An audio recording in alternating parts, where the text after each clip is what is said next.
Good morning, everyone. Good morning, Good morning, Rabbi. I did that already. Just want to show if you're ready. That's all. Okay.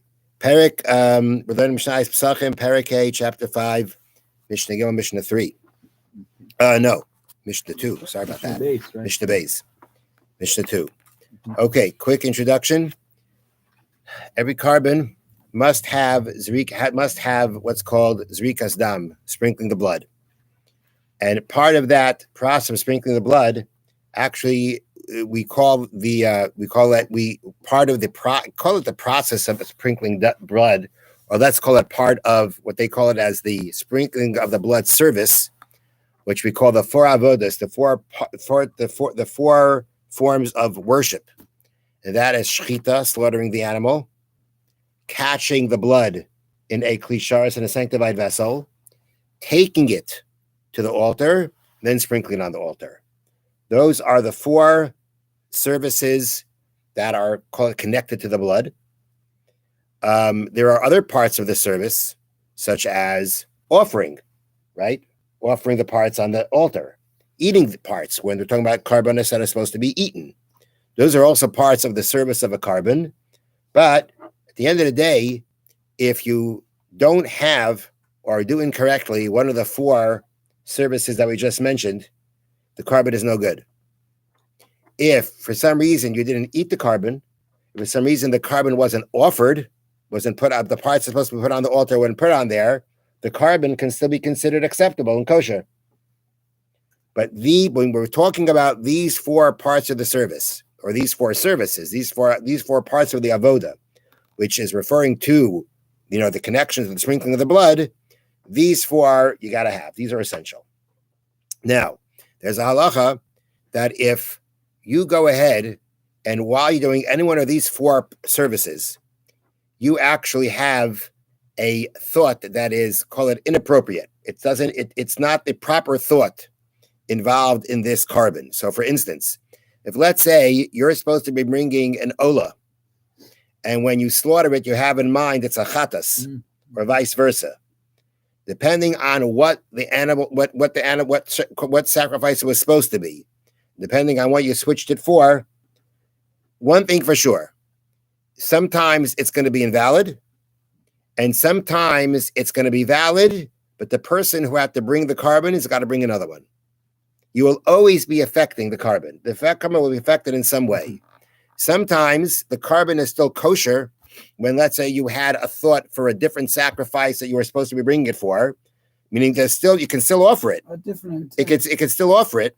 It'll still be offered, but you got to bring another one because you haven't fulfilled your obligation that you took upon yourself. And sometimes it's going to be completely invalid.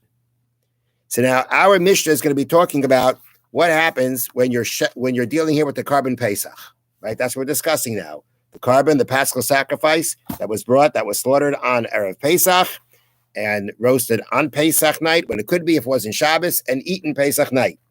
Here we're going to talk about what happens when you basically have those thoughts in regard to the carbon Pesach. So the Mishnah says like this: Ha-Pesach sheshachatoi shaloi lishmai. A carbon Pesach that was slaughtered not for its designated purpose, not for its own sake. You decided for some reason that you're going to this was designated for your carbon Pesach. But when you slaughtered it, you had in mind it's going to be for a different carbon. The kibel v'hilech v'sarach shalishmai. Or if you did the catching of the blood, that was supposed to be for carbon Pesach, you had in mind for a different carbon. V'hilech, or let's say you did it while you were bringing the blood over to the altar.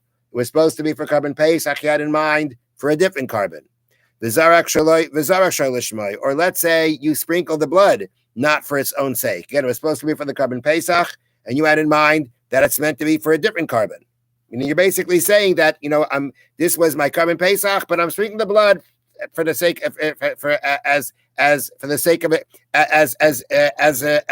for it to be a different carbon. We'll see the examples of it. But here the point is it's your intention. And the point is that, this must be carbon Pesach, and you said, what I'm slaughtering this for? I'm slaughtering this as a carbon shlamim. I'm sprinkling this blood as a carbon shlamim. Just an example. Okay. that would mean how you switched the purpose that it's supposed to be used for.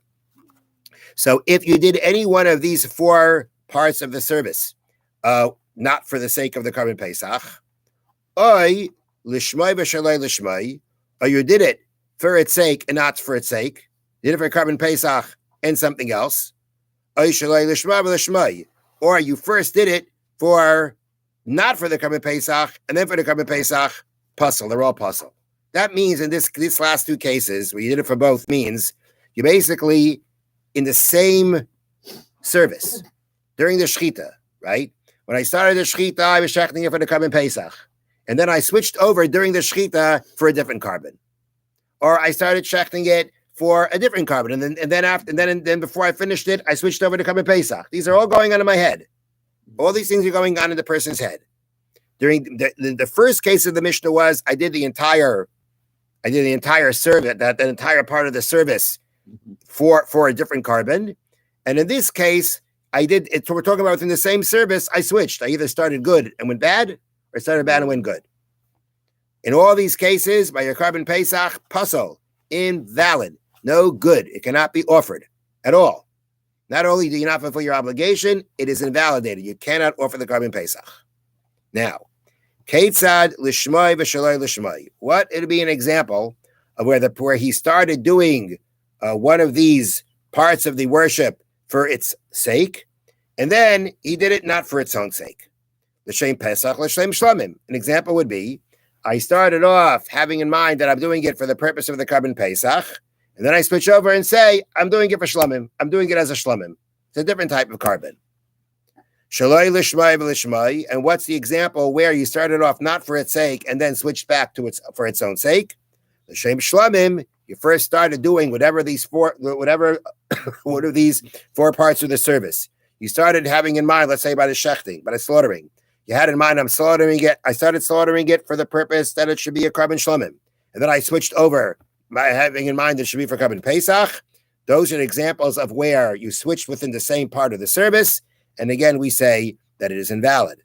There is a reason why the Mishnah chose Shlamim for its example. Because the truth is, if let's say you started for the sake of a Pesach and you switched over for a Chatas, or you switched over for an Ola, or any other carbon, the same halacha applies.